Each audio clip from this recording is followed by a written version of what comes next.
All right, welcome to lesson 1.09, A New Frontier, and this lesson covers pages 791 to 795 in everybody's favorite amazing American Odyssey textbook. And our goals for today's lesson, we want to describe the factors that helped bring about JFK's election. Here we are, JFK. We also want to identify key elements and outcomes of Kennedy's New Frontier programs. And lastly, explain how young Americans responded to Kennedy's inaugural address. So real quick, before we get started into this lesson, one of the things to note is that because of the way this course is structured, we might kind of go back and forth through different time periods. So today we're going to be discussing the election of President Kennedy. So Kennedy came after Eisenhower. And maybe when we get to next unit, we might kind of go back in time a little bit and talk about even Truman and Eisenhower as it pertained to civil rights, because that's what the next unit is going to be. So you might see a little bit of back and forth, but thematically it makes sense to kind of go in the order we're going. So I just kind of wanted to throw that out there. All right, so the election of 1960, for number one here, as the decade came to an end, Americans wanted to elect a new president.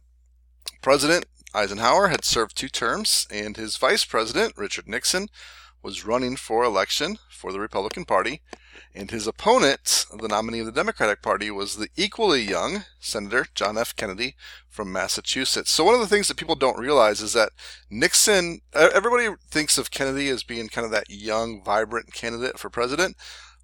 Nixon and Kennedy were basically about the same age. So Nixon was young too. He had just been in the spotlight a little bit more, being 8 years as Eisenhower's vice president. So some of the differences between these two candidates, besides their party, Nixon was a staunch anti-communist. He was energetic, he was young, and he was popular, which, knowing what we know about Nixon now, we kind of think of almost the opposite of energetic, young, and popular. And Kennedy, he came from a very wealthy family. He was considered to be very handsome, charismatic. He was a war hero. One of the things that kind of was an issue for Kennedy was that he was a Catholic, and there was a strong anti-Catholic sentiment in some areas of the United States, which he would have to overcome. And we discussed this back in semester 1. I think it was the election of, who did Al Smith run against? Was it Hoover, maybe? Al Smith, as the Democratic nominee for president that year, was a Catholic, and that was a big issue that he ran into, was because there was a very strong anti-Catholic bias in the United States. All right, so early on, Nixon was ahead of Kennedy in the race, and Kennedy used different methods to try to change the lead in his favor. One, he addressed his Catholic religion. For number 2, Kennedy addressed his Catholicism by assuring voters that he believed in an absolute separation of church and state. And also, he needed to maintain political support in the South.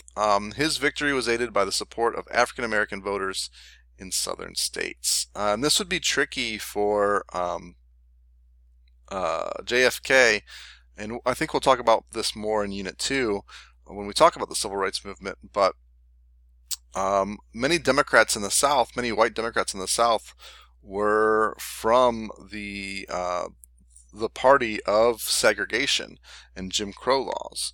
So Kennedy kind of had to walk this tightrope because he did favor civil rights, but he didn't want to lose those southern white Democrat votes as well. All right, so this election marked the first time that television played a major role in presidential politics. So for number 2, during 4 televised debates with Nixon, Kennedy appeared to be intelligent, articulate, poised, likable, and presidential, ready to be president.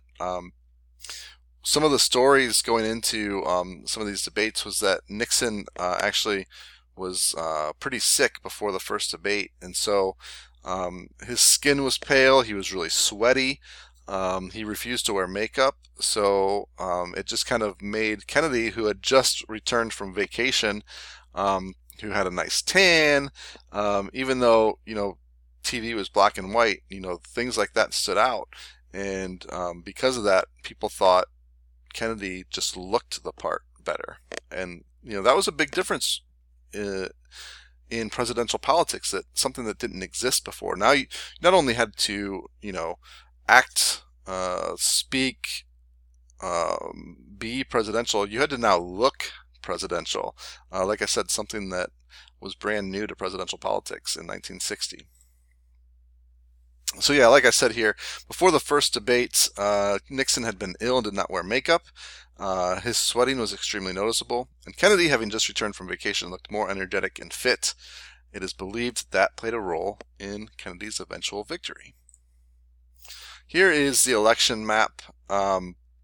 You can see here the states that Kennedy won in red, and then the states that Nixon won in blue. And then you can just see a pretty close race, but then look at the closeness of this electoral vote, or the popular vote, sorry. Kennedy just barely won, literally by about 120,000 votes, which is a really small amount in the grand scheme of things. So, extremely close race.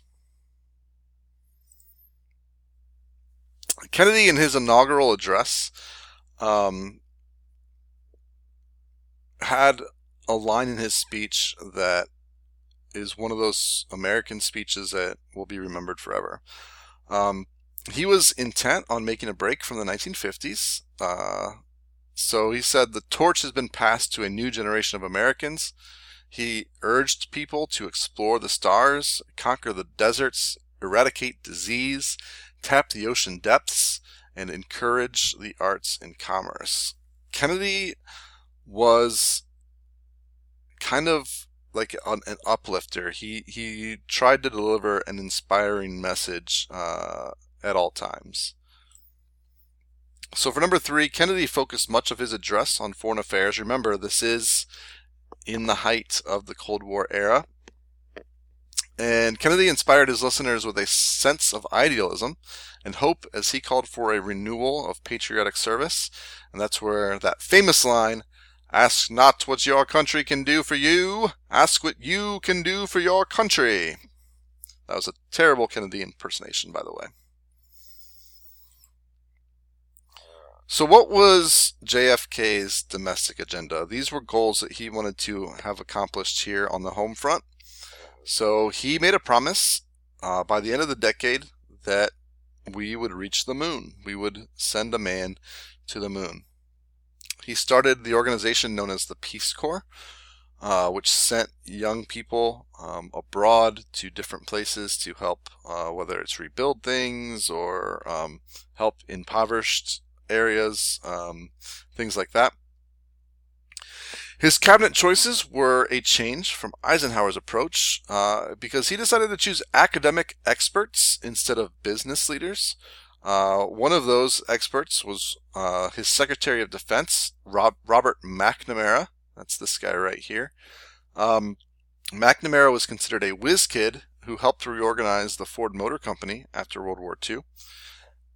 And he also appointed his little brother, Robert or Bobby Kennedy, Attorney General, and he did receive some criticism for putting his little brother in that role. This is Bobby Kennedy right here. So, McNamara is a name that you might want to remember because this is a name that's going to come up again. McNamara served in this role as Secretary of Defense, not only just under Kennedy, but Kennedy's replacement, Johnson, and it's going to have a big role in the Vietnam War, which we will talk about coming up in Unit 3 in this course. Alright, so this is a little blurb that I took from the book, and I just kind of wanted to read through it about deficit spending. So when JFK took office, he inherited an economic slowdown that had begun in the late 1950s. As a remedy, he proposed a combination of tax cuts, targeted government spending, And Kennedy aimed to pump more money into the economy to speed up recovery, though his proposal would also create a budget deficit. A deficit occurs when spending exceeds income, so you're spending more money than you're bringing in. When the government spends, for example, on social programs, defense, and personnel, more than it takes in, mainly through taxes, then the government is engaging in deficit spending and must borrow money to cover those expenses. An influential modern British economist, a guy by the name of John Maynard Keynes, advocated deficit spending as a way for government to help overcome the effects of a recession. As Keynes saw it, even though the government went into debt, it could prime the pump through carefully targeting spending and thus get the economy running again. That's known as Keynesian economics. Kennedy was the first president to fully embrace Keynes's theories, but JFK's proposals were voted down by conservatives in Congress who insisted on a balanced budget. Since Kennedy's time, a number of presidents have chosen to run up deficits in hopes of promoting economic growth. We tend to see this a lot in more modern times as well, as far as deficit spending. All right, so JFK's New Frontier for number 5 here. That was the name of his program, kind of like his version of the New Deal. So he expanded mental health care, sought more federal spending for education, and looked to relieve poverty, especially in the Appalachia area, area that was hit hard with the decline of coal mining.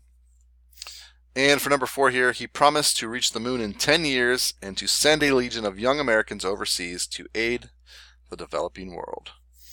Here's JFK. That's his wife, Jackie Kennedy, who was a fashion icon. Women all over the country wanted to dress like her and dress their kids like the Kennedy children, 2 young kids, while in office. Here's a picture of myself with JFK and Jackie. We hung out from time to time, and JFK often sought my advice before an important decision. Jackie contributed her eye for fashion to me, as I'm wearing an OHVA t-shirt. Super fashion forward over here. All right. Here's some more pictures of the young couple. Again, they were kind of idealized by many Americans because they were such a young couple. People thought they were an attractive couple. They had 2 young kids. So this is a picture I always love, where JFK is working and his son's playing underneath the desk.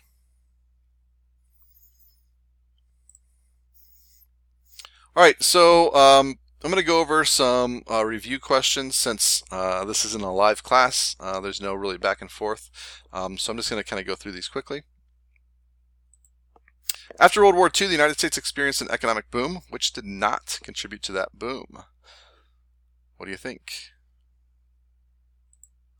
The Taft-Hartley Act was the only one of these that did not contribute to that boom. All those other ones did. How did African Americans fare during the economic boom in the 1950s? Read through those options. Let me know what you think. And if you said C, they gained income, but the gap widened between whites and blacks, you are correct. What is one way that housing changed in the post-war period? Pause the video, read through these options. And if you selected D, suburban developments began to spring up when builders applied assembly line techniques to homes, you are a genius. What was not a significant technological development of the post-war era? Computers, televisions, transistors, or the radio? The radio. That had been around for a long time. What is one reason for a general pressure to conform in American society during the 1950s? D. In an era of Cold War tensions, controversy was discouraged. How did art change during the 1950s and 1960s?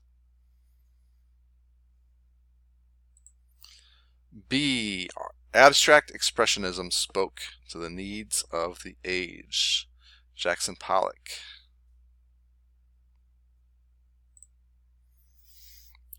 Which J.D. Salinger character rejected conformity in a novel that created a great deal of controversy? And that was A. Holden Caulfield. And which phrase most often characterizes the teen culture of the 1950s? A. The Silent Generation. B. Rebels Without a Cause. C. Hippies. Or D. Baby Boomers. And they were known as the Silent Generation. Which was not a factor that helped determine the outcome of the election of 1960? Richard Nixon's tolerance of communism. He was not tolerant of communism. And so, my fellow Americans, ask not what your country can do for you, ask what you can do for your country. My fellow citizens of the world, ask not what America will do for you, but what together we can do for the freedom of man. Why was this excerpt from Kennedy's inaugural address so memorable? And if you chose C, it inspired people to recall their sense of patriotism and participation. You are correct. All right, so today you're assigned the 1.09 quiz. Make sure you take that. If you have any questions, let me know. I will see you all in class Monday morning. Have a great weekend.